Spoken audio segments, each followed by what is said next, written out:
Before we start the session, there are a few announcements for the audience.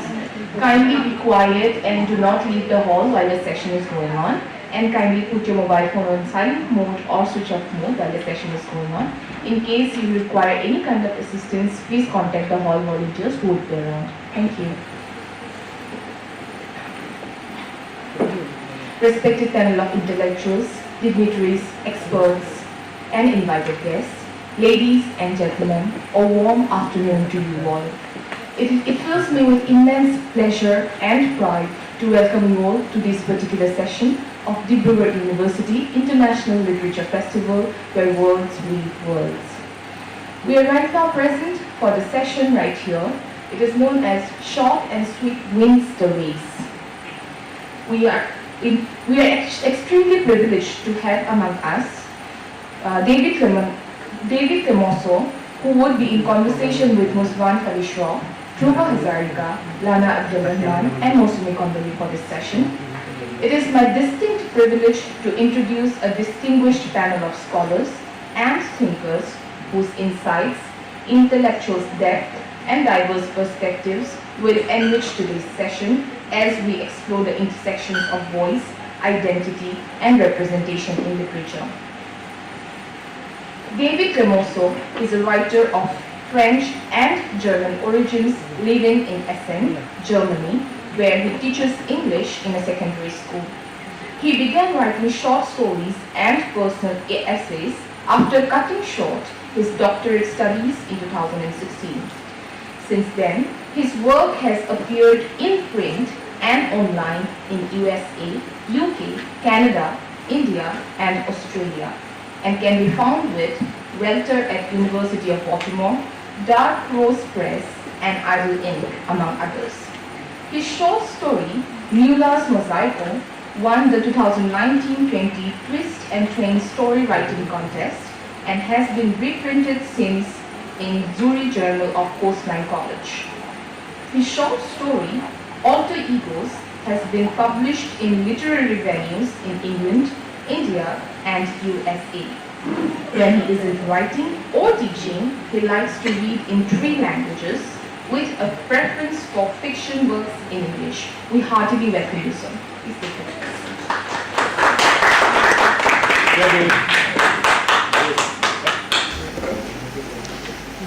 Muswan Khalishraw is a Mumbai-based writer. His fiction has appeared in over 75 literary journals in the US and the UK. He is a recipient of the Bacopa Review Fiction Award and John Gilgan Function Fiction Award. He has received 7 nominations for the Pushcart Prize, one of the most honored short story prizes in the US. His story collection, Breathless in Bombay, was shortlisted for the Commonwealth Writers' Prize in the Best Debut category from Europe and South Asia.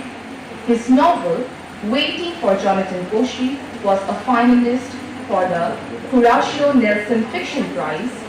His India collection, Third Eye Rising, featured on the Esquire list of best books of 2021. His latest book, Muses Over Mumbai, a collection of 17 stories, has been applauded by renowned writers like Salman Rushdie. We welcome you, sir. Please take a seat on the dais. Thank you.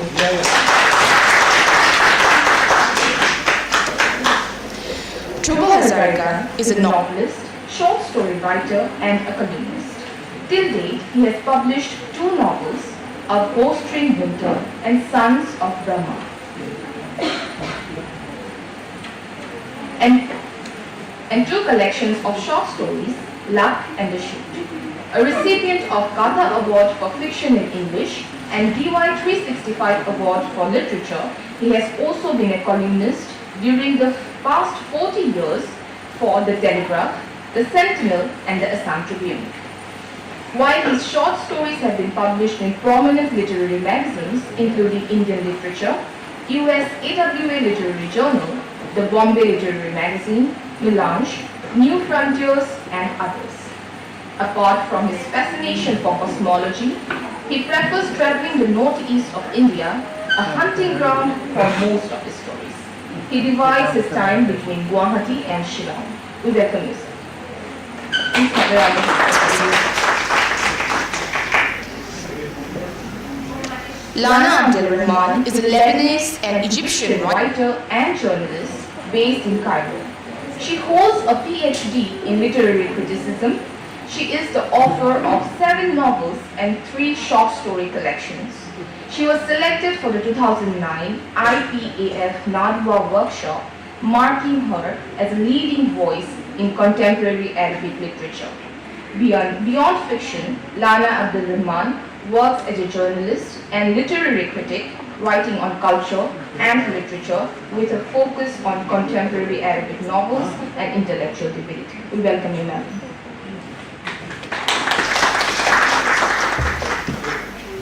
Mosumi Kondoli's latest book, The Black Magic Women, published by Penguin Random House in 2022, is a noteworthy contribution in the discourse of Northeast literature, for which she was awarded the prestigious South Asia Loudly Media Award in the category of Literature Fiction for the year 2023.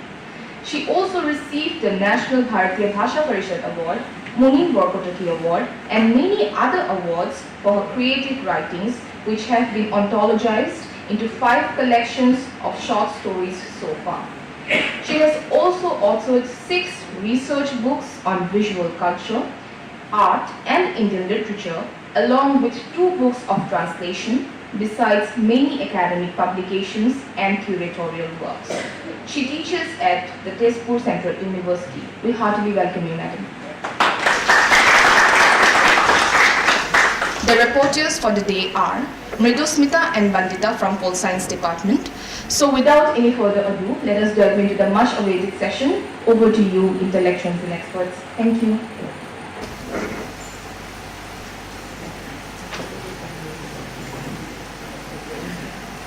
Hello everyone, thank you for having me. Thank you to Focal and University of Dibruga. Welcome to our audience and our panelists of this session. Short and sweet wins the race. So my first question, why short stories? Lana, would you like to tell us why you chose or why you choose to write short stories? Can you?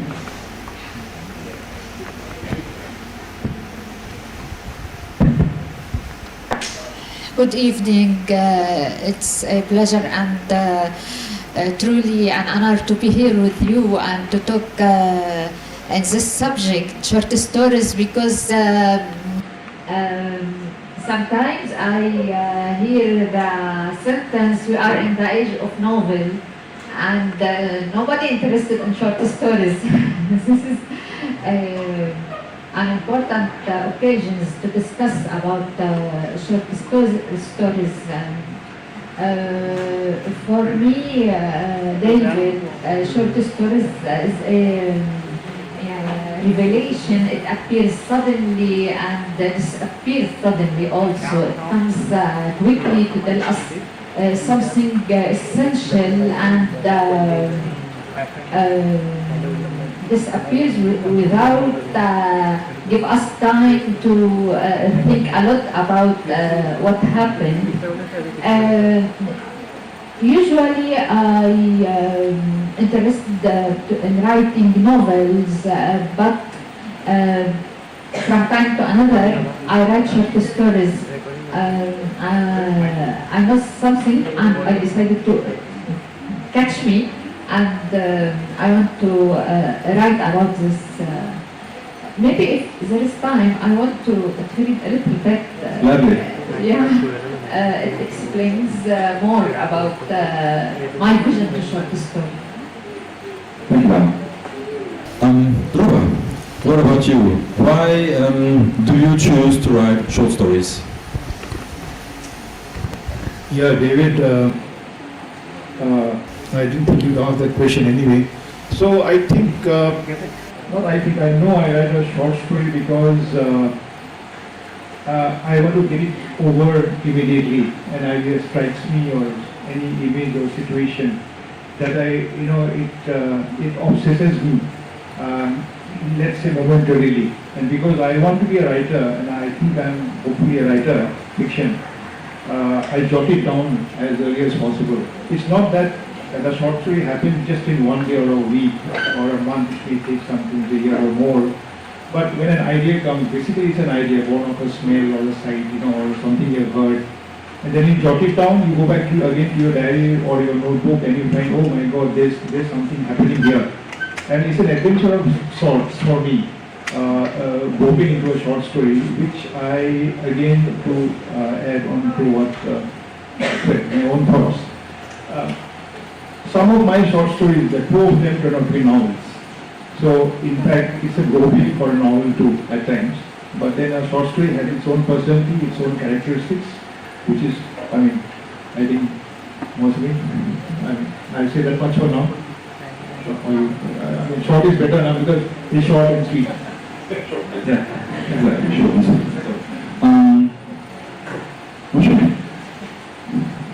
What is your take on short stories? Why rather a short story than a novel or any other form, poetry, for instance? Thank you so much. Thank you, David, for asking me, and I must also at the very outset thank the organizer for including me in this, really very wonderful writers. So I'm really happy to be here. And as for the genre short story, it was totally accidental in my case. I was very young at the time, just maybe 17 or so.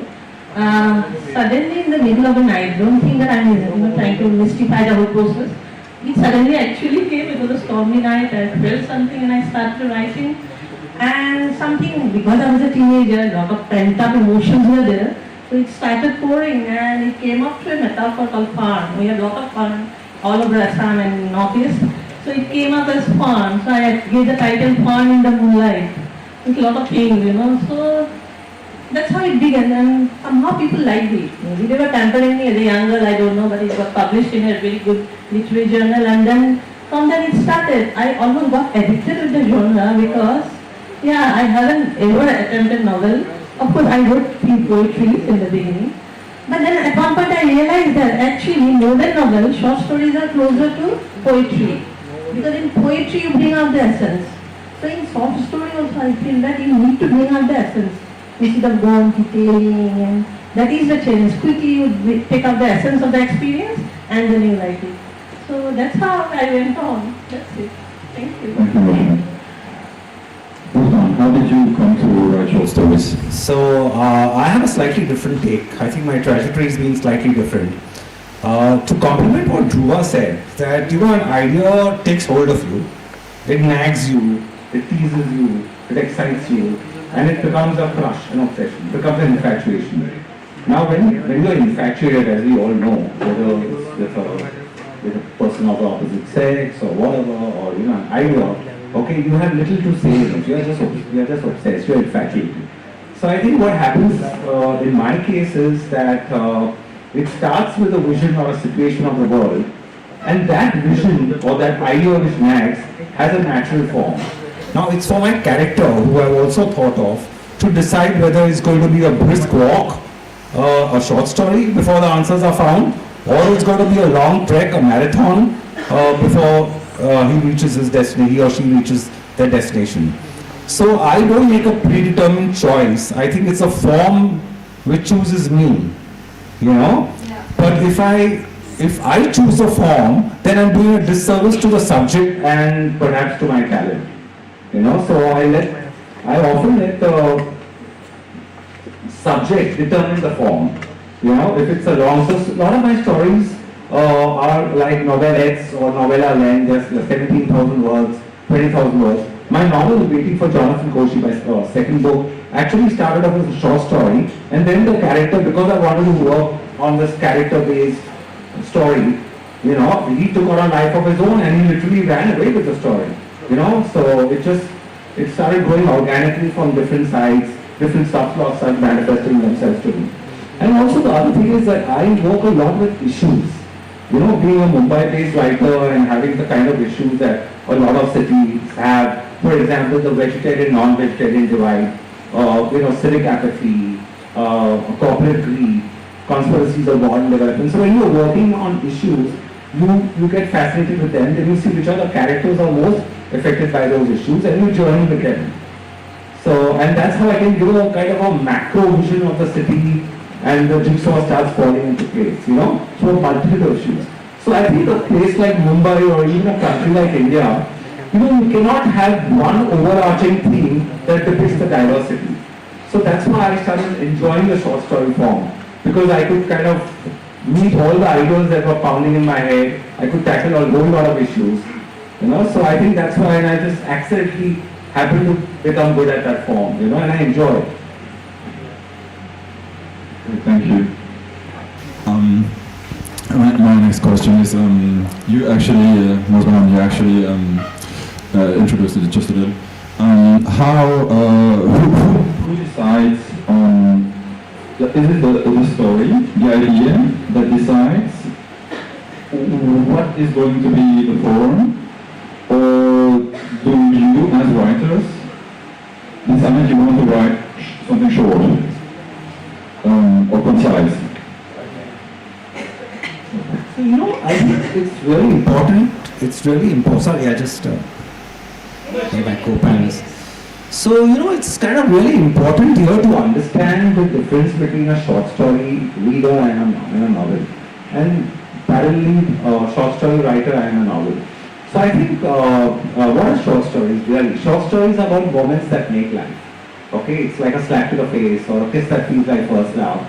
You know, it's a realization. I think Dhruva, the epiphany is very important in a short story. It's very important. You just wait. So it's like a grenade. A good short story writer will know, okay, now I'm going to throw this away. And maybe like Chekhov, you don't want to give answers, you want to just have questions in your mind. So I think to substantially what I'm saying, a short story is for serious readers who prefer introspection over entertainment. You see? Whereas in a novel, you must resolve things. You cannot have any loose ends. Whereas in a short story, if you get the reader to kind of think and leave it open, if it's ephemeral and open-ended, it's fine. But a short story must resolve itself. You know, you have to confront an experience in a novel, and you got to resolve it as an art form. So I think that is the fundamental difference.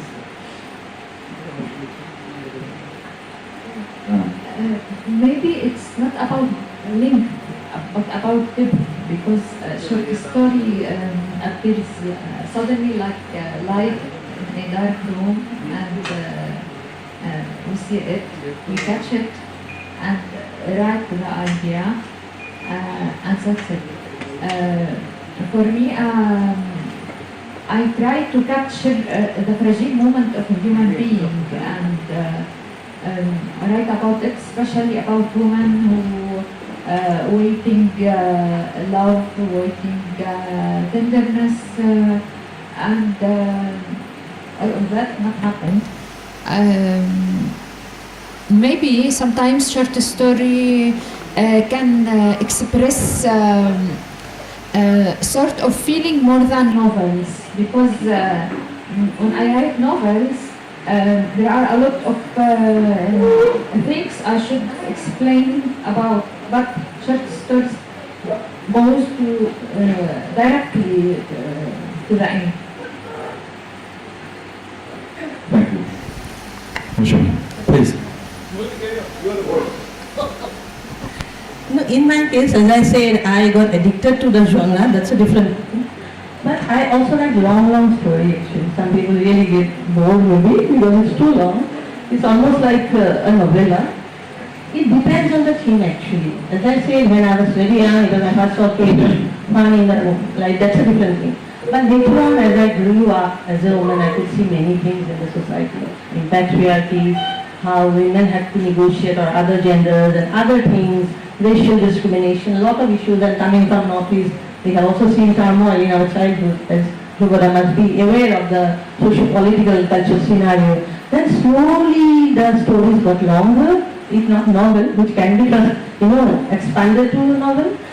These are an attempt for resolution, as you have said, because there are too many issues. And then you have to address it, and then many characters actually come. And then it develops actually to longer. So sometimes I really think that the line becomes fuzzy at times in a very long short story, quote unquote, and then our novella. But everything is actually thematic. The theme decides. Is it just a moment? This moment could be a short story. Us looking at you could be a short story. All along that my journey from Teshpur to here yesterday, and what I saw in between. I crossed to state and then so many things, and all the loaded context and the layered experience that I had of identity, class, caste, gender, everything can be developed.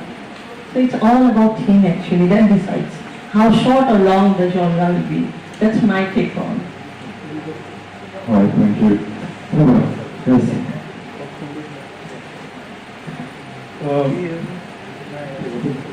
How do you decide, or how does the decision come to take place that it's going to be a short story? Okay, I got it. I think what Mujban said, a very significant observation, it's more introspection than entertainment. You said that, right? Yeah. I mean, I think it's that I just like to make it slightly longer than my earlier. When I first began reading, it was with short stories. And I remember Mufasa, Somerset Maugham, O. Henry, these were the gentlemen, the writers who were my heroes. I didn't start off with a novel, although Black Beauty was one which came in earlier than this one, but I didn't think reading a novel took a longer time and a longer span of time. I mean, more attention, more, you could afford to take your time reading it for a week or two even. But a short story, if it grips you, it really grips you. So I love this thing. I had this problem with boredom. I want something to grip me immediately, you know. So I thought if I could read this writer, Somerset Maugham, my all-time favorite those days. Then later on, you know, the short story became a sort of an obsession for me, not as a writer, but as a reader. I love the short story form much more. Even now, I get a thrill that sometimes a novel doesn't offer that. And a novel comes once in a blue moon for me. But the short story, it's, you know, through the whole year, maybe 10 to 12 will grip me thoroughly. And I didn't know about all this when it happened. Now I can rationalize about it and think about it, introspect about it, about this fact. But then it was instinct, you know. It was just sheer pleasure. There was no question of analysis and all that. So thereafter, the first short story I wrote when I was in class 8 or 9, I remember. And not showing off, but we all had to write a short story. And mine was read out in class. So I said, oh, Dhruva, a great guy. You know, I was complimenting myself without showing off. So I thought, okay, if you can write this, then what happens, the great thing about mentorship. Dhruva won the race. Sorry? Dhruva won the race. I'm not being very short now, I'm not being sweet, but I just say this because it's been there inside me, haven't spoken about it for long years. So there's one thing about, you know, peer approval from your peers. So when your teacher says you're okay, you got it made. But when your teacher, your father, or the person whom you adore says, oh my God, what kind of trash is this? Then I think you've gone down, unless you have a very strong character. I don't have a very strong character opening up to everybody. So I need approval, even now, Murgan. So to make it long and non-sweet, that's my answer for now, David. Probably I want to compliment what Thank you. Sir.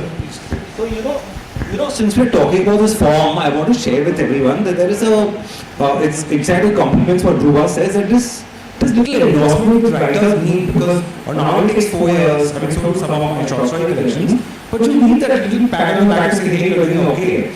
So the reason I publish a lot with American literary journals, 7 years. So because it's competitive publishing, so at any point in time, you're competing with anywhere between, I would say, 200 to even 3,000, 4,000 other writers, you know? And when you get a story through with those journals, it's a really good feeling because you know it's working. But before you come to that stage, you've got to revise the darn thing 25, 30, 40 times.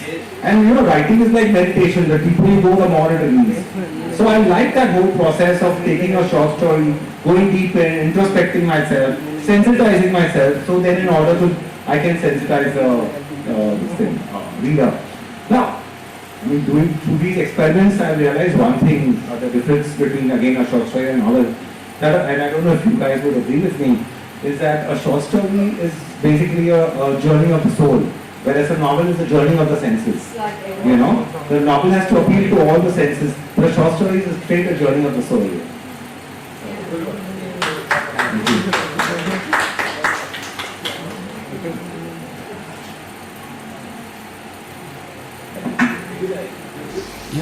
Yeah, we can share this one. When I started submitting short stories for the first time, I realized that there is a huge market for poetry. There is also a huge market for novels, and I came to think that maybe short stories, even though it was my choice, are a little undervalued on the whole. Is that the case in your opinion, Lana? Yes, I can talk about Arab world. Publisher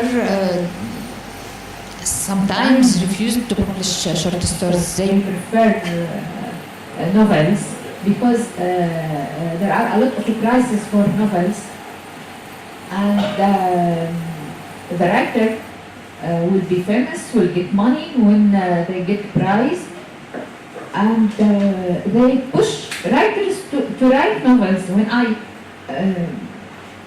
ask a publisher, I have a collection of short story. Oh, Lana, please give me a novel.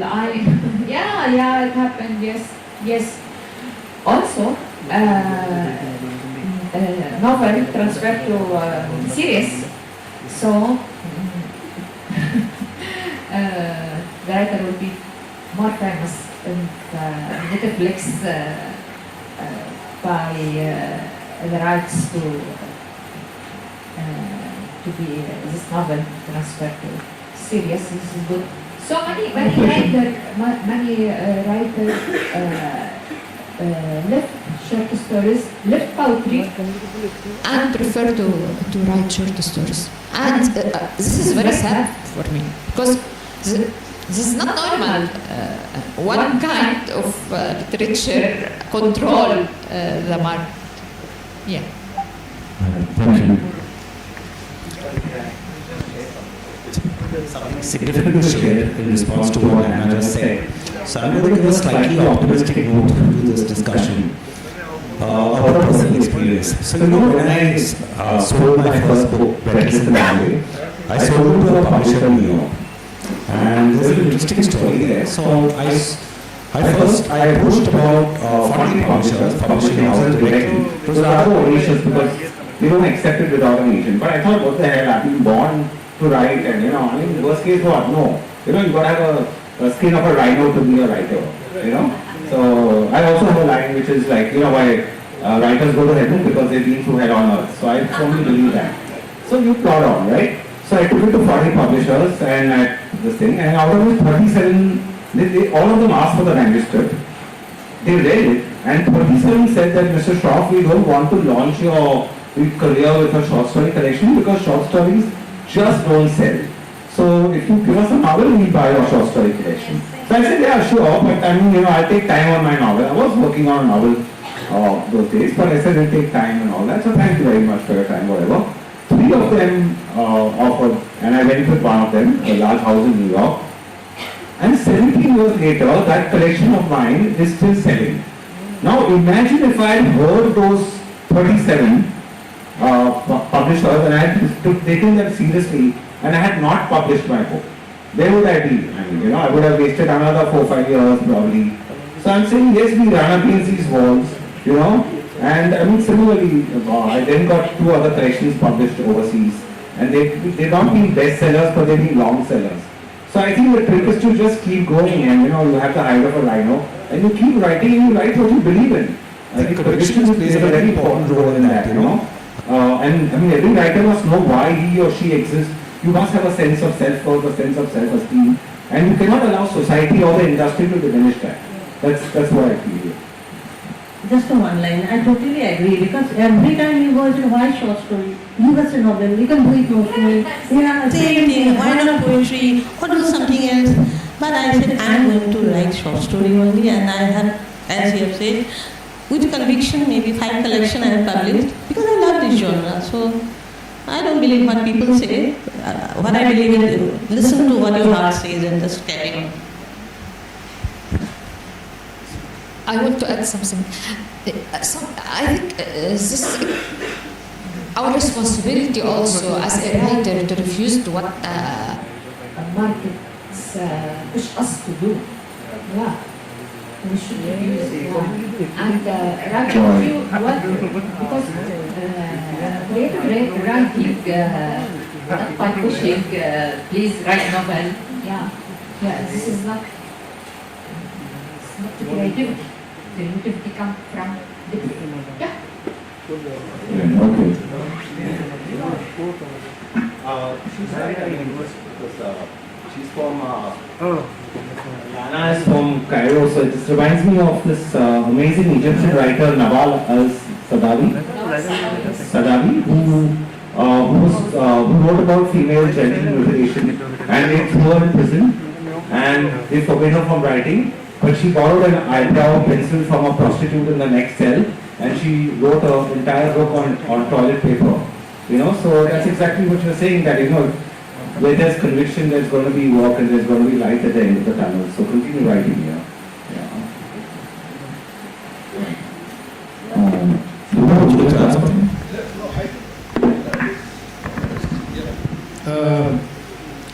Yeah, I think let's keep on to the next one.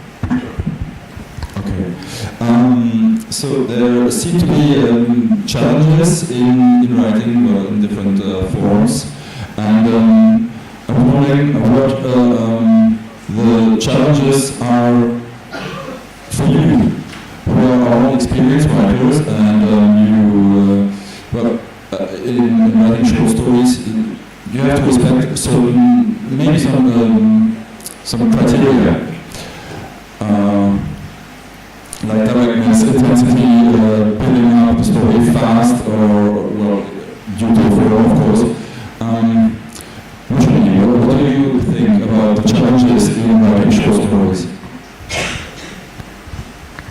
Yeah, there are challenges because when you think of something as like a huge canvas, then you have to just do a stroke. So for me, when I read a novel, it's like a scroll painting that you see in the monasteries. On the walls of the monastery, you see scroll painting, endless row, and then this one stroke you have to do everything. So it is so minimalistic. The approach is minimal, then how to bring everything. Then you say that, okay, you don't have to say everything. You can suggest. So suggestibility is one point that you need to bring. I think so. And then sometimes it can be open-ended. You don't have to tell everything. Resolution in novel maybe you need, but for short story, you can be open-ended, the ending. And then how to say something through a prism. That again is it. Like how to find your own prism.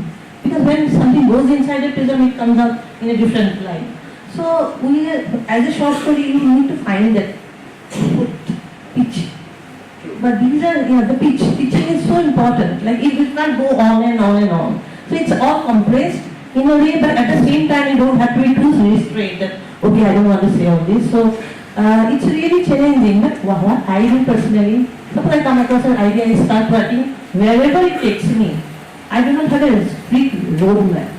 So I go on writing and whatever comes, but at certain point perhaps every writer knows that where to stop. So that challenge is of being without being minimal, but at the same time telling so many things. As she has given a very good example or a metaphor, like in a room which is dark, suddenly there's a lightning, a flash of light. You see something and you need to capture everything. It's like that flash of light, capturing everything. And I remember one writer, I don't remember who it is. It's like glimpsing something from the corner of the eye. Short stories like that. So catching everything. So maybe, yeah. So it's a glance, it's a glimpse, but at the same time it's very minimalist. But the challenge is to capture everything. See, my language, my native language is very rich in imagination and proverbs. So there is a very good analogy for this. One about poet said, Nabakanta Borwa, that short story, kahini, gorur puti dekha akashkon. So I'll try to roughly translate it. You know, gorur puti means the cow hoof. There is a small pit like, correct me if I am not correct. It's small, pit is created while in a muddy road when the cow walks, then the hoof. So and when there is, and when there is a rain or shower, that gets filled. And if you look into it, you see the entire sky. It is a very complex metaphor, but it's true because in my childhood I have seen it. And that was our favorite playtime. We would lean down and see, look at the sky here. So automatically, whenever I think you got it, right? That idea comes, oh my God, this is the small picture made by a cow hoof, and then on that there's water, and you can capture the entire sky. It's not ocean. That's it. I mean, that's the challenge. And that's why I love it actually. Thank you. I hope I could answer your, The challenge is how I can write about a character, never forget the reader when he reads. Stays for the reader. Yes, how I can put in my story a character when the reader read it, never forget it. Because I think that it's like a wound. Short story come flash, and how I can transfer it to be an event. Brief, but transformative. Yeah? And there is a time, may I read a little short story? Yeah? Yeah, sure. When you finish your question. Yes. But David, you are also a writer. Yeah, I want to know somehow about your revision to short stories. Yeah, we are in a intimate session, and also you can talk for us. How approach to soft stories and what drives you? What drives me? Well, thanks. Well, you put up for that. My approach to short stories is it's usually events or either from my past, from experience, or things that capture my attention in fiction, or things I enjoy, or that trigger a thought at some point, which I don't know, you have described as well. It's like a flash, and then it's an idea, and it seems to capture my attention, and it stays with me for some time, and after a given time, I realize that without giving it much conscious thought, it starts developing, starts growing. I like to call my short stories my little critters, because they are like little animals that I take care of, that I nurse and nurture until they are mature, and then I set them free. So.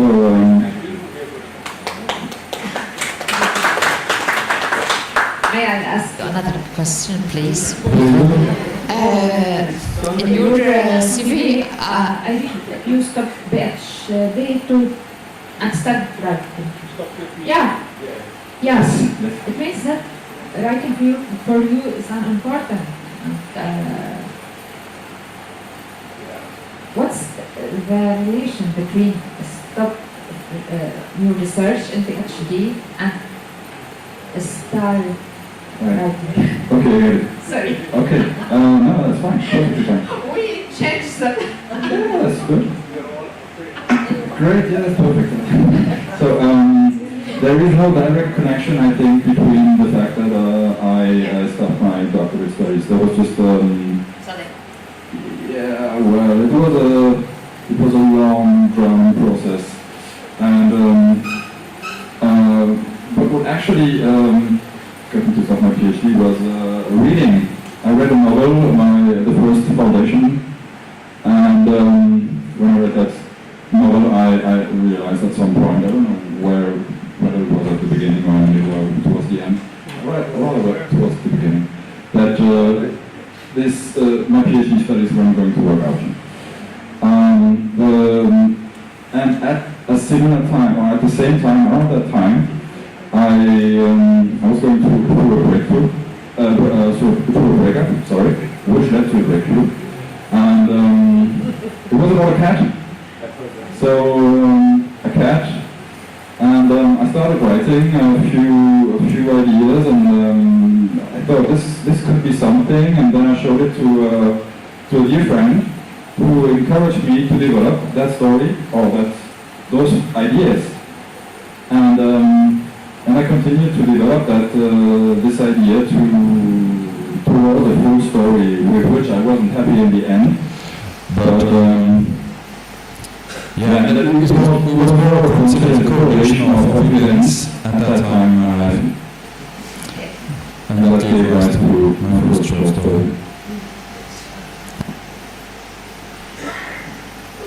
Okay, so since this is now not only about me,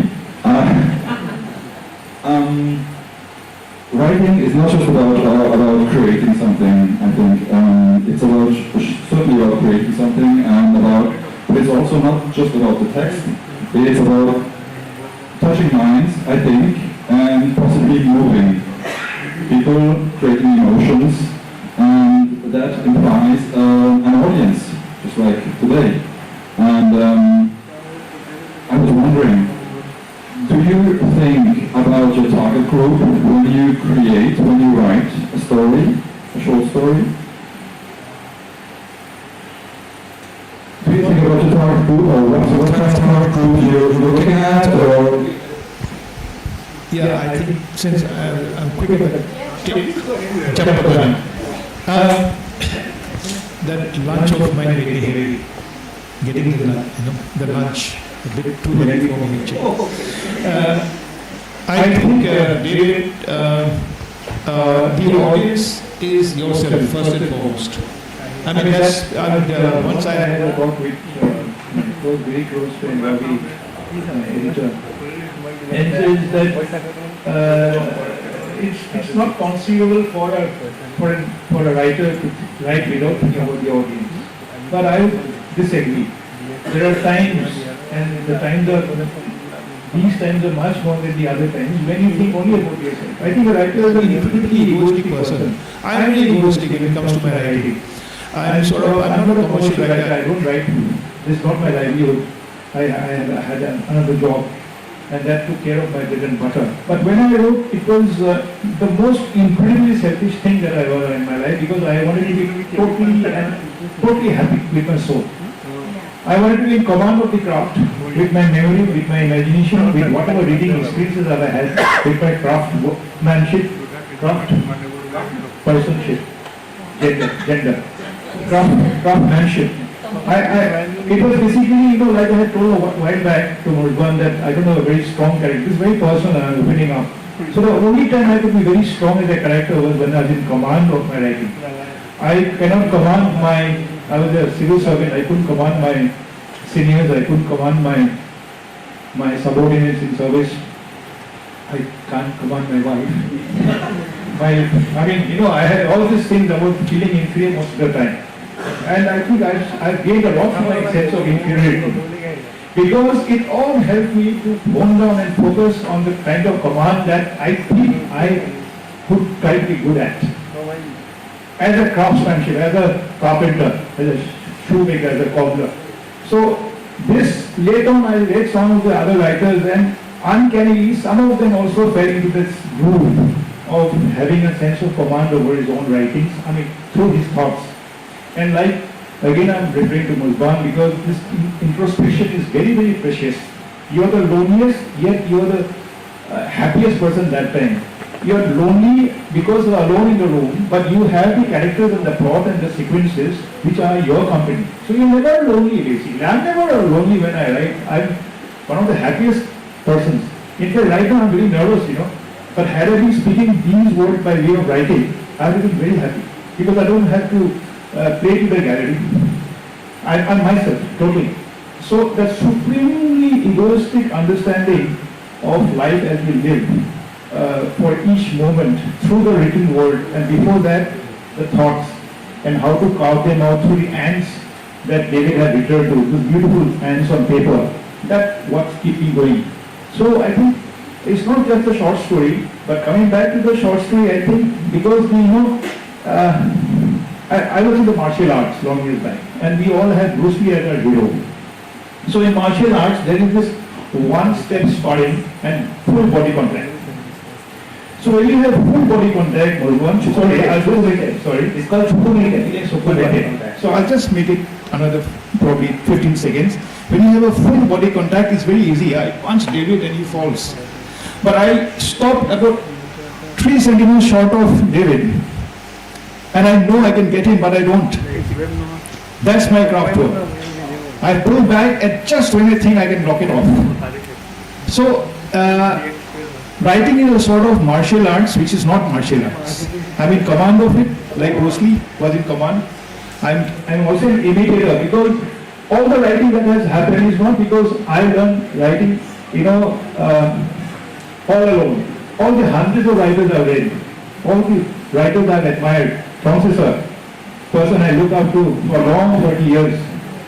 Anybody who affects me deeply is somehow there subconsciously in my writing. I don't know how, but he or she trips in. So these are things, David, I think you know better than me, but I'm just opening up because the lunch is now out of my system. Thank you.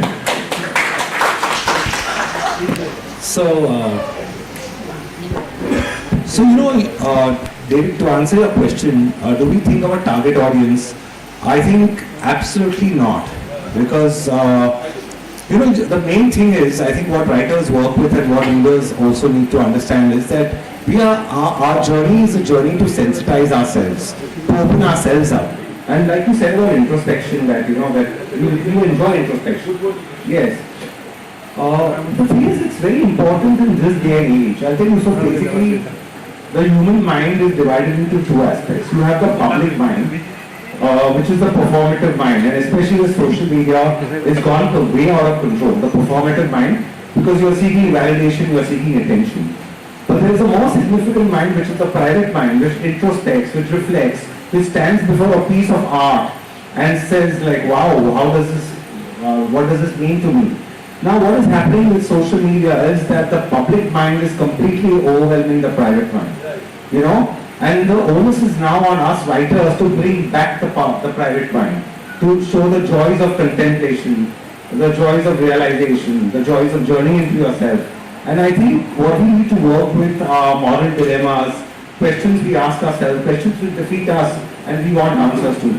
Small example, yesterday I was on an aircraft coming here and we stopped at the runway and we were told that there is a technical mishap. So I was curious and I said, I called the air hostess, I said, come on, give us spot, tell me how serious is it? She said, sir, it is serious, but we'll get it addressed. And then I started thinking, I said, okay, so here I don't know, my life might be a little in limbo, and there were some people who would disembark from the aircraft, and I was thinking whether I should or shouldn't, and I didn't want to inconvenience anyone here. So I said, let me think this through. Then I thought, let's say I had half an hour to decide. How many people would I call up and say, hey, I regret doing this to you, or I regret saying this to you?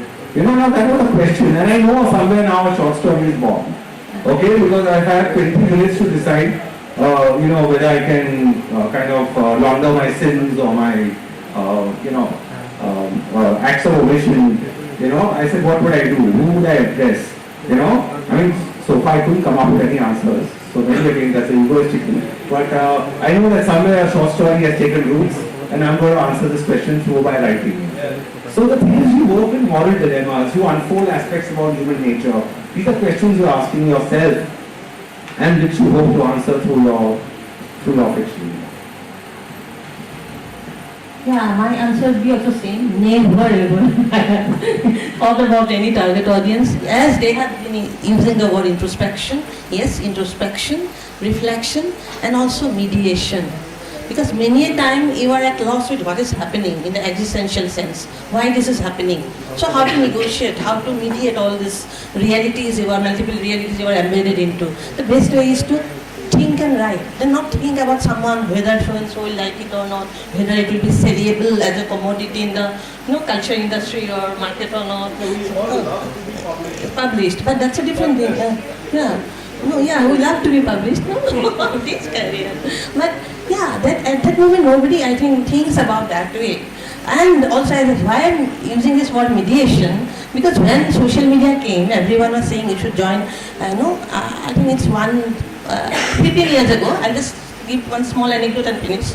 So everybody is saying, please join Facebook, otherwise you'll be left behind, and so many different chat rooms coming up. So I was like, I was that same old soul maybe in a young body. So I was like, what to do? Then I wrote a story called Ravana at the fantasy.com. Yeah. So Ravan, which came heads. So I was comparing with the lead character, Chitrabhanu Majumdar, who takes different avatar in different chat room. So that was, somebody said, why you are writing this not going to be sold out, like nobody is going to publish it. But thankfully after 15 years, I saw a scholar doing a very good critical analysis that it is bringing post-humanism and God knows so many theories, which I never thought about. All thing I was doing was mediating. Why this pressure to be, as he has very aptly pointed out, the visibility or the validation, unless you have to be, this is all performativity, and to say in the, I am an art historian, so I use the word performance art. No, there is a word beyond that, where in that private mind, you are yourself, you bring it out, and you sure that there will be hundreds of people like you who will one day connect with that idea. If not now, someday. So that's the biggest thing, and that's connection. You make it literature. That's the beautiful thing of literature. Well-intentioned. Thank you. Sorry. Just one statement. A well-intentioned piece of work will always find its way home. It will always find its readers, as long as your intentions are right, you know. That is a comforting thought. Same question? Yeah? Okay, when I write a short story, I feel that I stand closer to the edge between reality and dreams. And maybe my stories move gently, also memory.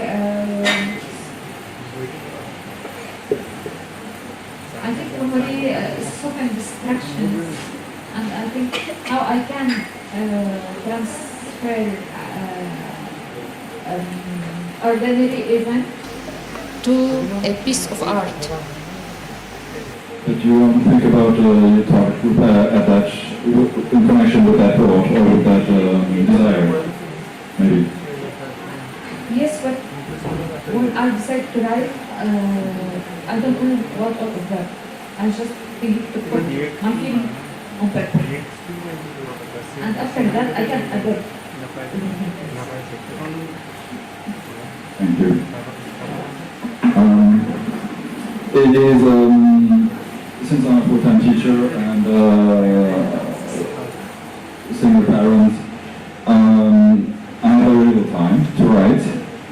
It's quite difficult. I say writing is a passion because, well, it deals with joy and pain equally. And one of my pains is that I don't have enough time. So I struggle with that. And I usually use the time to write when I get to during holidays, for instance, or on very rare occasions. And I was wondering if I don't have a fixed process a writing process, a work process to write. It's really a matter of the time I have at my disposal.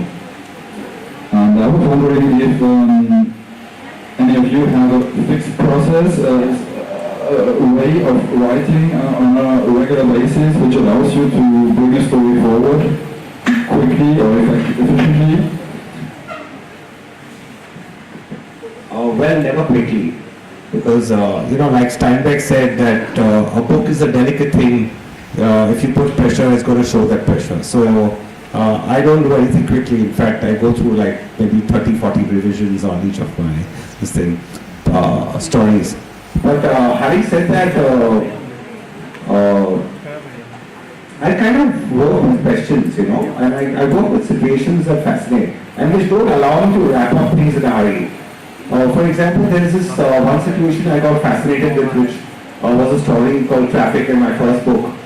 I was always fascinated, what if a young girl from a small town comes to Mumbai and she's left to fend for herself, and she's very naive, and she gets into this really bad abusive relationship with someone whom she admires, and the very things that brought them together, love for arts, love for the books, he's a high-order intellectual, what happens is that the very things that brought them together actually end up becoming stumbling blocks for them. You know, and she realizes he's lazy, he's virtually schizophrenic, he's abusive, So, and I said, how do I journey with a woman like that? So I start with this woman walking the streets of Mumbai, trying to find the best way to kill herself. Because she's 27, she's alone, it's her birthday, and she's waited for his call. And then through that, can I kind of analyze their relationship? Can I understand her aspirations, her tenderness? The tender heart of a woman is basically what I wanted to kind of explore. And then, strangely, David, she meets a local who says one line, just one line, an insightful line, which makes her realize that life is worth living. So I don't want to give away, I might as well give away the ending. So there's a coconut vendor who comes to her and says, Madam, have this, no. See the coconut, what a beautiful fruit it is. It grows near the ocean where the water is salty, but where the water comes to us is sweet, So she found that, she realizes, yes, maybe that's what life is, So, you have a whole lot of toxicity around you, but keep your sweetness alive. So I'm saying I work with these kind of questions, so it's never in a hurry, For example, yesterday's dilemma, it's not going to resolve itself so fast, Right. Well, is there do you write daily, or like only in the morning, or only in the afternoon, or only in the evening, or at nights, or? No, I'm pretty democratic about my schedule. I let it decide. But the thing is, I'm a full-time writer and I'm very disciplined. So what I do is I like to start my day reading if my domestic chores don't interfere, because I realize that starting a day with a book is like putting yourself in the really, it's like what you eat, You have some fruit in the morning, you feel healthy, right? It's supposed to nourish you. The same way, you read a good book or you read a good story and you kind of kickstart your day in a very pleasant way. So I start with reading and then I attend to my domestic duties, which are compelling, which takes me about 2 to 3 hours. And I start working towards late afternoon, after lunch. And in evenings, as with all writers, I think a walk is very precious. A solitary walk in the park, where I manage to figure out, I'm in a trance, I'm trying to figure out certain dilemmas. And then I go back and I might just work in the night for a bit. Earlier I used to work a lot of American time, so I used to be up till 2 and 3 a.m. Responding with editors and stuff like that. And but now I've become more regularized. But yeah, I like to put about 4 hours a week. And also I spend a lot of time researching with migrant communities, because that really excites me. Writing about people outside my milieu, understanding their issues, where they are coming from, where they want to go. So I spend a lot of time researching with them. Research is important. I'll make it brief, really brief. So, in my case, it's like fermentation. We ferment food. Mostly in the indigenous people of Northeast really ferment their food. So my process, my idea, it is in my head. Fermentation goes for years or sometimes months. Then when I sit to write, I write it at one go.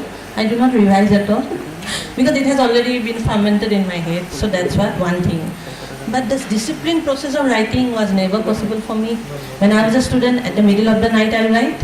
When I became mother, then my God, I don't know, when I shrew him to, sleep with a lullaby, which I tried to sing. I'm not a singer, but he loves my singing and he would sleep. Then I remember I wrote a book called, a story called Awake Mohana.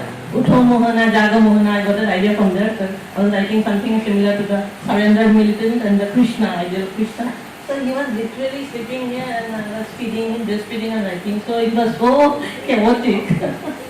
So yeah, I think it's not only my story. I think many women will agree with me that they have to accommodate, squeeze in, squeeze out and find ways wherever they find to write story. Like the painters or artists whom I really love, my fellow creative soul, many of them do not have studio. I have come across many, because I'm also an art historian, I keep, experimenting and researching their work.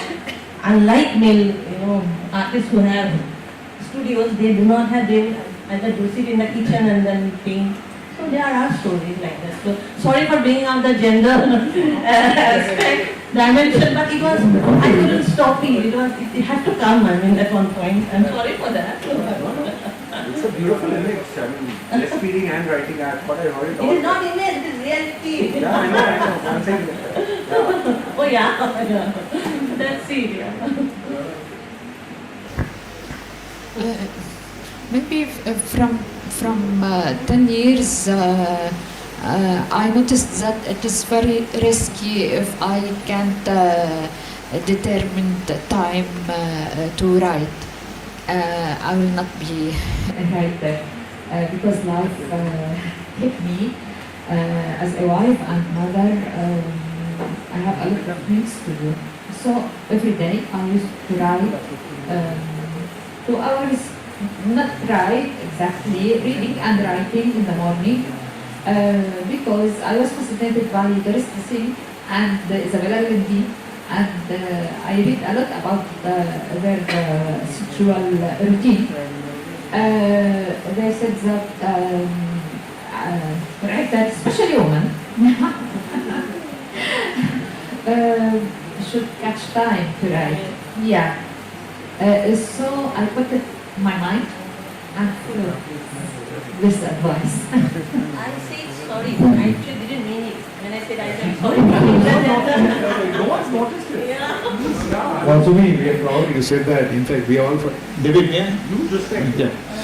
I'd just like to add to what the other three panelists have said. You know, Masumi wrote this pressure when I was in service, earning my bread and butter as a civil servant.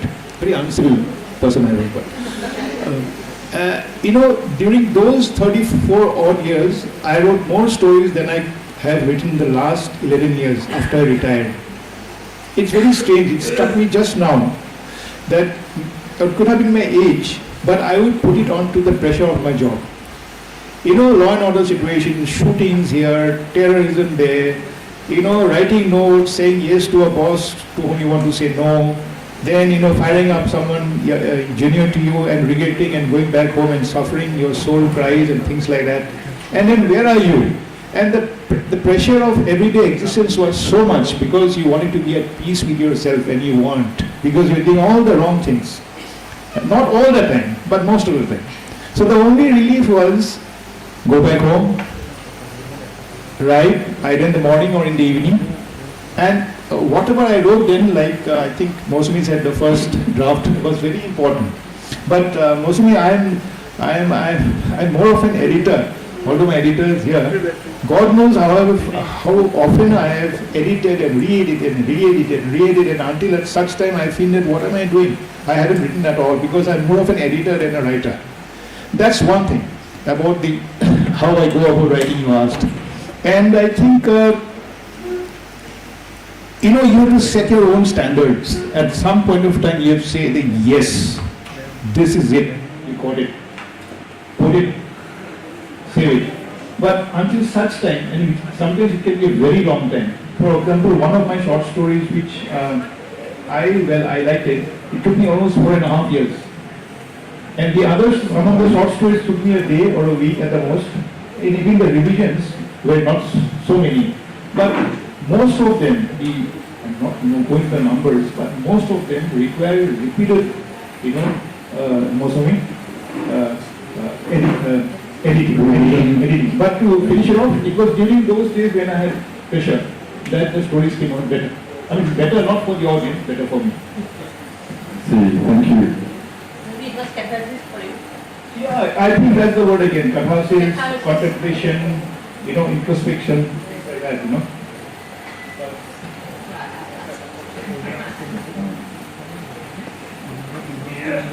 Right, so there is of course the question of the future of the short story at our age. I mean, we're all connected to the internet 24/7, and social media has taken up is taking up a considerable amount of time and energy in, I guess, in all of our lives, or most of our lives.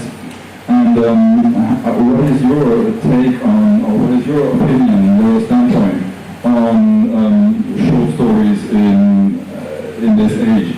Because we didn't talk about publishing, but publishing on paper or publishing online, digitally, or how do you go about this? Who's on? Hello? Sorry. So, in this, I find our friend Anton Chekhov extremely prescient. He said something that his exact words were that whatever I read, whether it's my own work or that of others, does not seem to be short enough.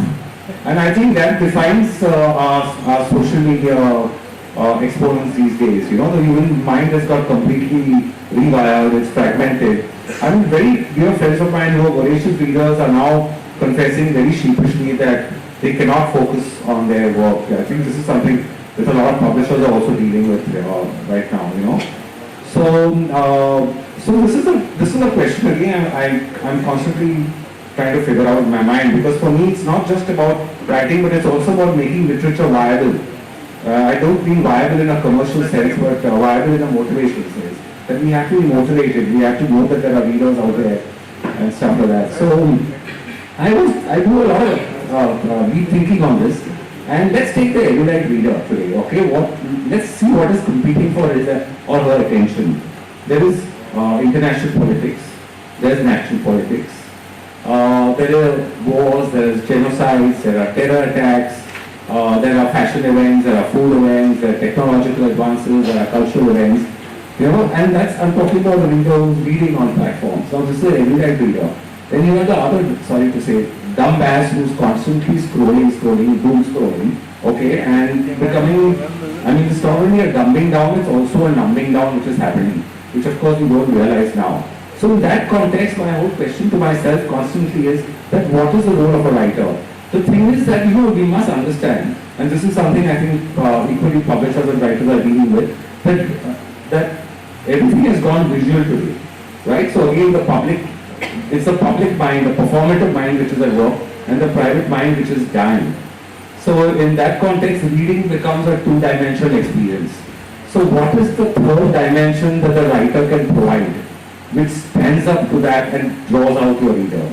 And in my eyes, I think that third dimension is consciousness. You have to raise consciousness with your writing. How do you do it? Whether you do it through little light, trippy entertainment, or you make a conscious attempt, maybe you do it through good non-fiction, good narrative non-fiction, or you do it with short stories or whatever. But I think a book has to say something which other books are not saying. And that's where literature is going to be viable. And then I think today I am in a position to live by that, because some of my books have not been, my books have not been bestsellers, but they've been long sellers. So I think that is the ideal. You ask yourself some hard-nosed questions. Why the hell do I need to impose another book on the world? And then if you can answer that and address that some way through your writing, or through a short story, I think you would have done your job. But our responsibility today is that much greater than what a writer's was many years ago. Thank you. This is such a complex and pertinent question, relevant question actually. All of us, we are at loss and difficult to address, and as he has said, all of us, we are like little bit scared, like what will happen? No, will it sustain? Sustainability is a key term now, so we are also thinking of sustainability of short fiction or literature. But then again, I always take lessons from history. So when photography came, the realm of art was really again, like the way we are thinking, what will happen now, because photography will replace, art. But then, because we say, then we'll have to find a third dimension. We are not going to create a mimetic representation of the world out there, because photography will do it. Then what we can offer? We can create something which is beyond that, as it is representation, mimetic representation will go beyond that, as he has pointed out. So I believe literature will survive in any form anymore. It will be there. Even entire things got mechanized, or I don't know, our futuristic what it will be. But as I said, as he has pointed out, something deep is the only word that is coming to mind. Maybe literature is always more related with something soul, something deeper. So it's like diving deep. It's like a well, it's like ocean. So anything which is cosmetic or superficial, it will always be there. But at the moment when we really seek deeper questions, deeper answers, they will come back to literature. That's my take on, maybe I don't know. It might be I'm blindly trying to give solace to myself, but I think the way art has survived photography and then cinema, of course, this it will also survive. Thank you, Michelle.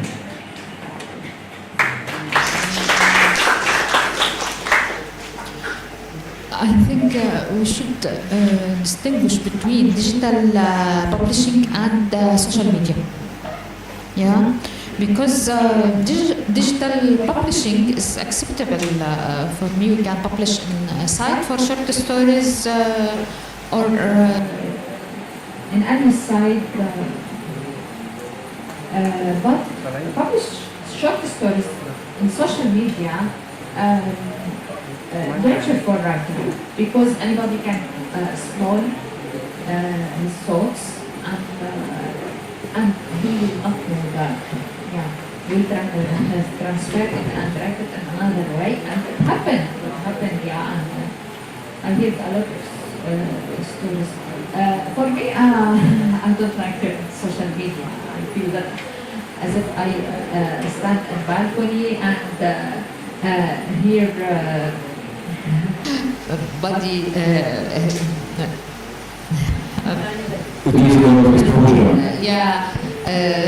shouts a lot. Somebody write bad things, somebody write good things, and a lot of thoughts which confused me. So I don't like social media. For me. Thank you very much. What Rosmi and the others have said, I agree with them.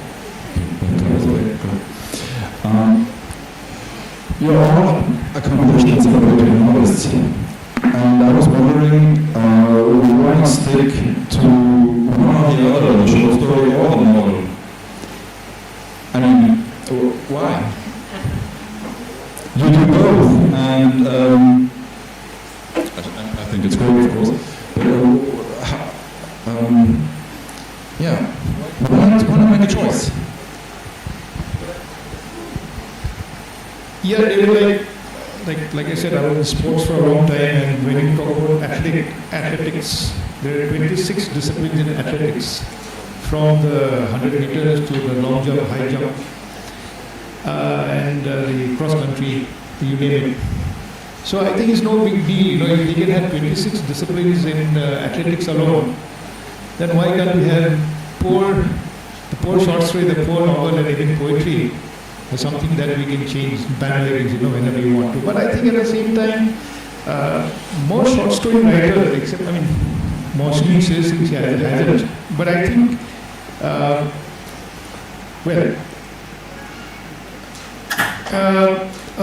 short story is actually a mini novel. Except, I mean, it's a mini novel. I look at it that way.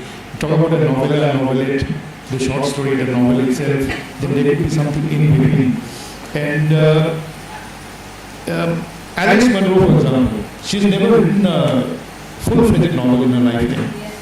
And I read most of her short stories, including Raven Carver's. And I would anyway give my left hand for those short stories than for a novel.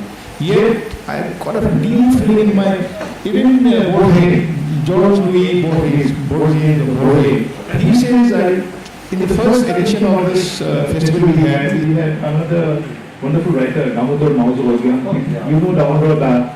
So I shared a session with him and he says, Dhruva, what's the big deal of having a novel? I mean, the short story is the ultimate. And he says, he was talking about George Louis Borges.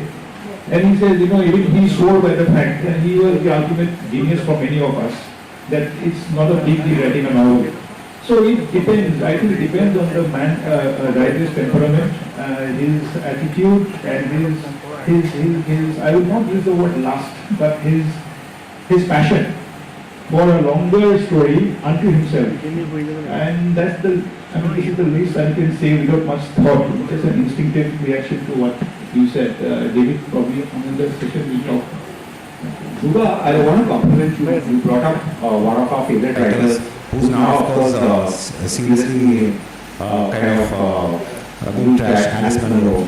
Okay, and now when we talk about a short story also functioning as a novel, I think we need to refer to a story, an outstanding story of hers called The Bear King Over the Mountain, okay, which became a film.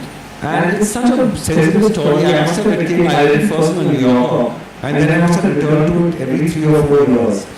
It's about this man who sees his wife getting Alzheimer's, and she goes and leaves her in an institution. And there the wife, because she's slowly losing her mind and her mental processes, she starts vibing and falling in love with another man. And this protagonist's own way of accepting it. And meanwhile, he gets the other man's wife starts making a move on this guy. So he also has an opportunity to spare off and get his pound of flesh, so to say. But which he doesn't. He turns her down, and he's just happy to see that his ailing wife is happy. And that was a story that again completely raises consciousness, because it shows human dignity, it shows acceptance, it shows end of life resolution. And it was everything. It had love in it, it had sacrifice in it, it had understanding, and it worked marvelously as a novel. So I think that's there's a Raymond Carver story also called Something for a Few Good Things, which is about a wife ordering it's such a beautiful concept. A wife orders a cake for her little son. Okay, and meanwhile the son has an accident and he's in a coma in the hospital. And whenever she goes home to get her clothes, the baker keeps calling him and say, hey, and are you coming to pick up that cake? And he starts getting abusive, And this whole thing about two parallel tracks, and what happens when the baker finally realizes that this child for whom he's made it, it's not about the money, not about a wasted cake, but it's about a human life. Yeah. So I mean, short stories can be marvelously poignant, And again, I say short stories are for serious readers who prefer introspection over entertainment, So it takes you on a journey of the soul.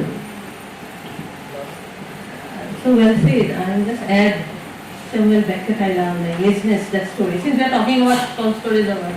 So that is a poem or novella, one knows what. Or the Jamaica Kincaid, A Girl. Have you read that poem? That's called a poem or a short story. No. You do this on Monday, do that on Saturday.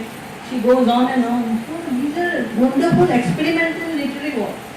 Whether it's novella or short story, depending on the situation, anything. So there is no ideal situation that you have to do this or that.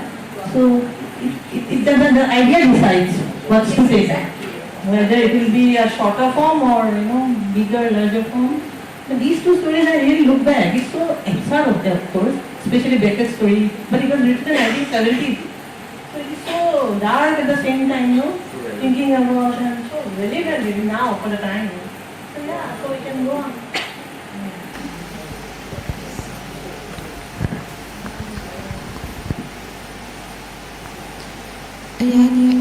For me, there are differences between the short story and novel. Because the factor for novel and short story totally different. In short story, I need to express about idea in brief, quickly, and as if I meet you in metro, and please, David, I have something important to tell you. Please stop for a moment, and I should express quickly and tell you what's this important story. But a novel, no. A novel like a long story, I will tell you during we had coffee. In details. Yes. And for me, my novels have a structure in generation, so I can express many details, many events. But my stories is brief, short, maybe 1 or 2 pages, just that. By the way, I don't like stories of Alice Munro because I can't accept it as stories. I feel that I read novella, not short stories. They write about entire life, her characters, a lot of events in my story. Sometimes like the story of Dostoevsky, same way.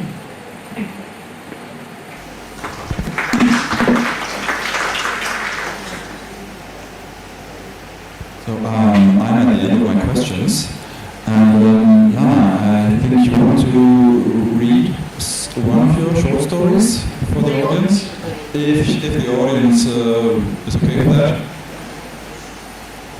You're in the chair. I'm in the chair. I decide. We do have time. We do have some time. Yes.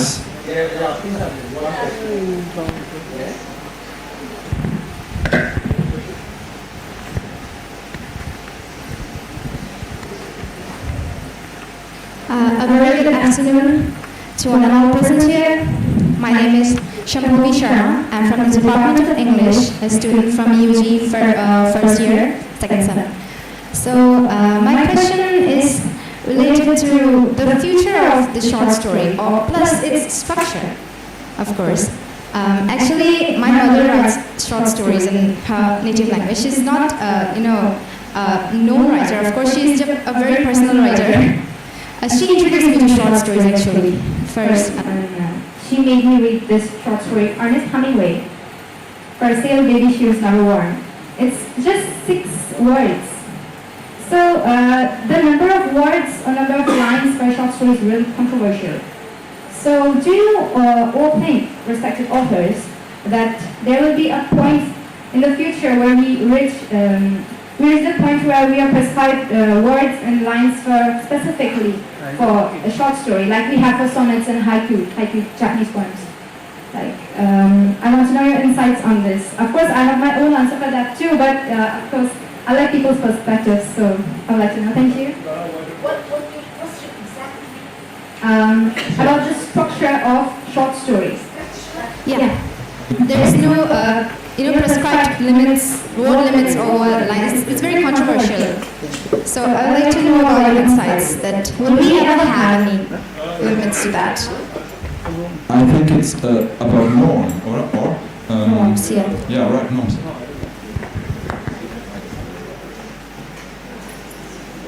Oh, I think one mic's gone there.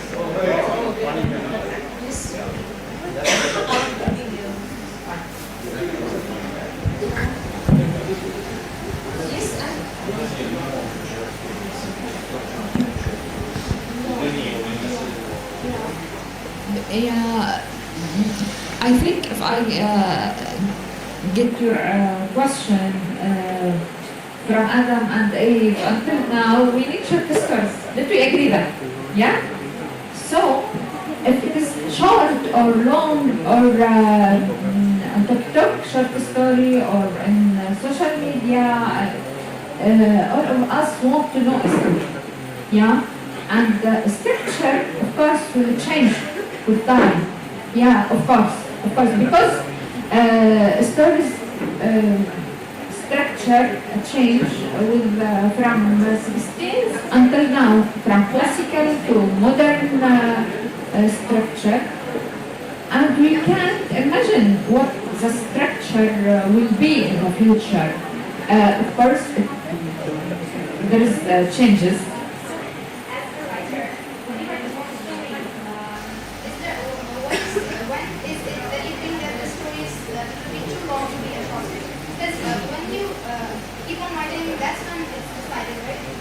The story commands you.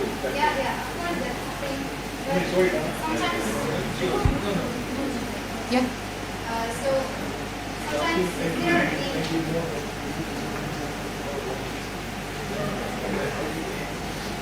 For me, I don't like to put many details in short stories. I let the reader imagine a lot of details, especially if this details about places. He can put the name of a place and Google it and see photos and imagine. Yeah? Yes. Yes. See, you told about this genre. New genre has already come up, like flash fiction they call it, right? Very short, very short. So new things might come up, but I don't think as you have, we are thinking that there will be a word limit in future. I don't think so. And if it happens, we will cry. All of us will cry. I think the short story is clearly an art form versus a novel. You see, in a novel you can slack off. You can have, like, I have this analogy which says that a short story is like an affair. You're on someone else's time, so you better deliver and deliver quickly. Whereas a novel is like a marriage, there are good parts and bad parts that you stay with it. So the thing is, the point I'm making is that a short story is definitely an art form. So I don't think there'll be a structure. There'll also be more experimentation, as long as you don't give up on what you call what is compact elegance. It has to have a certain elegance. It has to kind of look at minutiae. It has to have a certain sense of detailing, but it cannot be a languid form of writing. And it has to awaken empathy. So I think these are the guidelines more than saying that structurally can I box it in, because the minute you box it in, you're denying it its art form. So it's like this famous writer said, all fiction is experimentation. When it ceases to be it ceases to be fiction. That was John G.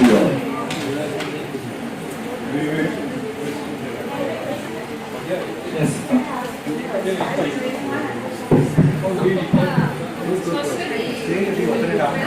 You're all so ambitious, right?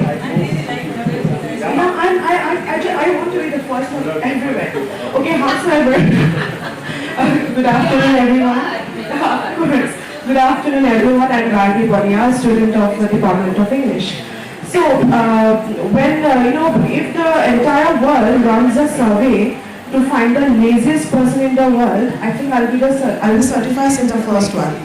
I'll be the laziest. But when I saw Short and Sweet Wins the Race, I was the earliest in the room today.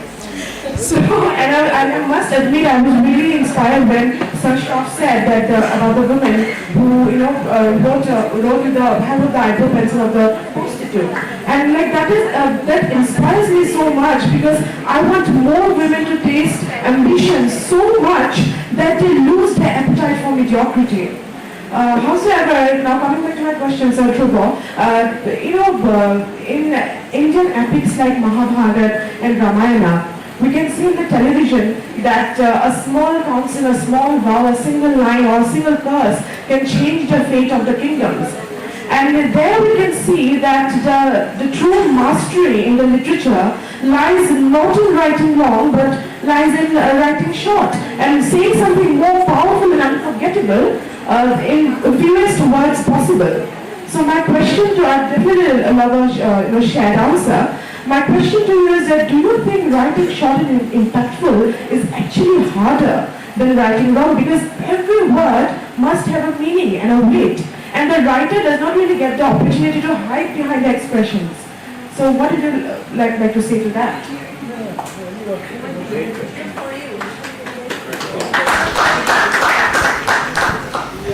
Then you mentioned my name, so I'm taking the microphone. I'm not very happy to answer this. But I think, the Mahabharata, you mentioned the Mahabharata, it's the longest epic in the whole world. It's got thousands and thousands of words. What happens, Mani, you have nuggets. In the entire speech, this 1.5 hours that we had here, you remember some. You remember one or two sentences from Mosmi, one from Nana, one from perhaps from Sofande, Muzban. So it's again short. In a long speech, you can have a gem in between.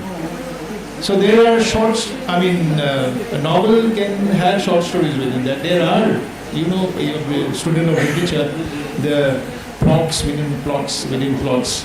So there are short stories within short stories within short stories, and there is a novel. So it's entirely how you look at it, and most important is how you receive it. You may write for donkey's years, and the reader may not receive it. So I think it was the other day when the Korean, when I was at the session yesterday, where you cannot be an author or a writer in Korea until you have gone through a 6 years course. You have to go through a course in Korea. I learned it yesterday from Yoo Jong Jong. It's like being you being a master, a doctor in teacher in literature or in geography or in architecture, it's a course. You just can't go and say, I'm going to write a book today or a short story. It's a 6-year course, and then only you can say you're an author, provided you can bring out a book. So in that same way, how do you go about saying what ought to be short, what ought to be long? If you want the entire world to write short stories, I'm afraid that's going to be a very dull world. Variety is the spice of life. The choice is yours, because I believe in sheer democracy of the spirit at least. So to that extent, a writer who loves freedom, if nothing else, freedom for him is as important as, his breath or her breath. Am I right? So that way, I think, to answer your question in a very longish way is something very personal. And once you write, you are an author. The big speaker. Well, the day you become an author, maybe you forget my words, but you know what it means to have one-liners which are highly effective and 80,000 words which are not effective. So, it's personal. Am I right, possible? Again, I go back to the idea which determines the form. It's not the other way around. You don't choose a form deliberately. You don't choose a form intentionally, it's the idea which determines a form, And in that context, I'm just going to compliment what you said and leave the thought with you, because that's the whole purpose of this discussion, is there's a writer called Isaac Babel, if you read him, okay? He wrote the shortest, prettiest little short stories you could find, some page long, some barely, some barely a page long. And he was killed for that. Sir Stalin's regime warned him. Isaac Babel, so they warned him, saying because the stories were so effective. I think he had only 2 collections out: the Odessa Files and the Red Cavalry. So in his lifetime, he had only 2 collections, to my knowledge. And he was warned several times, saying that your stories are stirring up a hornet's nest. He did not abide by that. He had an option to go overseas and settle. He came back to Russia, love for his fatherland, and he was eventually pulled out of his house and shot. And his only plea was, when he was killed, was they did not let me finish my stories. So that's what writers do, it's exactly what Dubra said, democratization of spirit. Because, in other aspects we are not free, but at least we are free in our head to decide it. And that's an essential freedom that no one can take away from us here. And so that's the thing, short and sweet wins the race. But for Isaac Babel, he did not ended the race, Similarly, I also had an experience on my first book. I got into trouble with the right-wing, a regional right-wing party for one of my stories, and I faced 3 years of intense litigation. But hey, writers do what they do, they keep writing. So again, it's like what you were saying.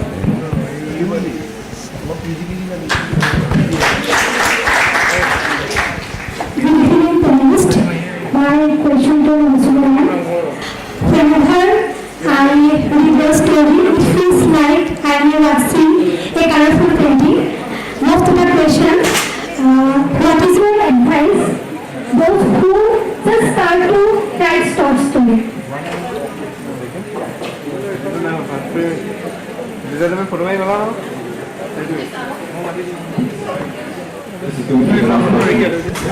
She asked me a question. Thank you so much. What's your name? Priyanka, thank you so much. See, I don't think I can advise young writers what to write, but yes, one thing I can say that, and also thank you for the compliment that it looks like a painting.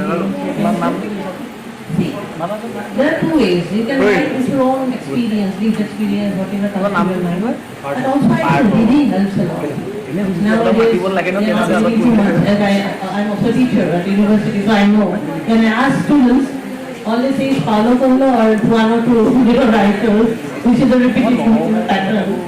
And so read as much as you can, not only English, all the world literature. Right from as I grew up, I was reading Russian literature. All the Russian stalwarts, they were wonderful, right from Dostoevsky to Chekhov, all of them. And then also also Latin American, other. No, it's a huge vista actually. It's a vista. So read everything, and in India is a mini world, right? Read all the Indian languages. They are so different, so diverse, so rich in expression, both in form and content. So read everything. That will open up so many, windows, so many multiple perspectives. That it's so rich. So unless we read, how do we know how things are doing? And sometimes we think that okay, I'm the first one to write about this, and then I realize that oh my God, 500 years ago somebody said that, right? Nowadays some feminist writings, some very enthusiastic students are men. See, I wrote this, and I said this was written long by Akka Mahadevi from Virashaiva, etc. So that reading helps a lot, and then that's it. Just everything will come automatically. Nobody can advise or give a formula of it, right? But reading helps, opens up. But not only reading, watch movie, read poetry. I'm not talking here only you should read short fiction. Poetry brings so much serious and solemn, experimental ideas, insights. Novel, of course, and then all other genres. Thank you. Thank you.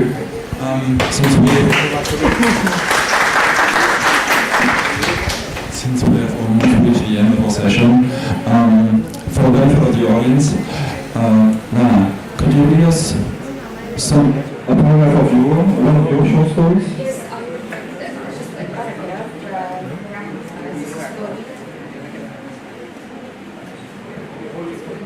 Oh no. I will read just a paragraph from this story. I love this story. This is from my collection, A Spell of Longing.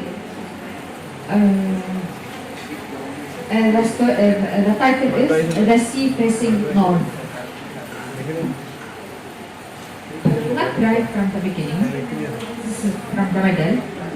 When I was young, my mother took me with her to the sea. We didn't go to any specific time. Perhaps she wanted to take advantage of the days when my grandfather was gone, or traveling to Damascus. And she asked me not to say, never to say in front of him that we had gone to the beach. Reaching the sea required us to travel great distance across our country, from Baalbek to Shtura, passing along the long mountains roads before we arrived to Beirut, where we met a seaman, the man who brought me sheep and chocolate and prepared a meal of fried fish in his small place by the water. It wasn't really a house. From what I remember, it resembled a hut. When the seaman saw me with her, he lifted me high onto his shoulders and ran with me along the beach before sitting me down on the sand and trying to take off my clothes. He told her I should learn to swim as a child, but she asked him to let me be. My clothes were not right for the sand or even the beach. I was a fashionable child, just the way my grandfather wanted me to be. The last time we visited the seaman, my mother told him it would be a while before she could come again. Maybe a long while, because my grandfather would not be living soon, unless it was a supervise the crops. The seaman asked her if she would have her father and come to live with him. She looked towards the hut, then told him that I would go to school this year. And that concludes our session. Thank you all. Please continue to enjoy the festival. Thank you.